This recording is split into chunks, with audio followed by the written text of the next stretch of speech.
this is now one of the giant experiments, the CMS experiment. If you see, there are people working here. Can you see the people working there? And this gives you a size of, an idea of the scale of how big these detectors are, which are essentially taking pictures 40 million times a second of the collisions. So it's a 14,000-ton 3D camera with each one 75 megapixels. Just showing you some photos of the installation of this detector, how this detector was taken down in the cavern underground. Each piece weighs about 2,000 tons. So 2,000 tons, imagine, think of a crane. Many of you must be engineers here.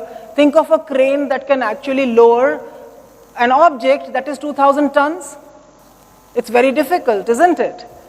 So a crane was constructed in situ, in the hall on the surface, straddling across the building, where then we could lower this object just like you would lower a bucket in a well. So that was the technology, but very, very high-tech kind of an operation. The lowering took about 10 hours to come to 400 meters. Steel cables, which are 4 of them, each one has 100 strands each. And of course, the world was watching, there was media and so on, and the typical scare actually happened.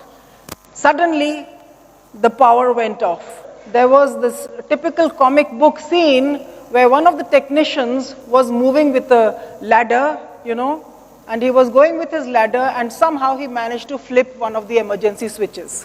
You might note that the clearance on both sides of the cavern is something like 5 centimeters on either side.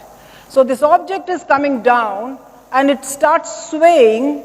If, for example, if it were to start swaying, it would become very difficult and very dangerous as well, simply because of the weight that is coming down. So therefore, it had to be lowered very, very slowly, and fortunately, it was done in a successful manner.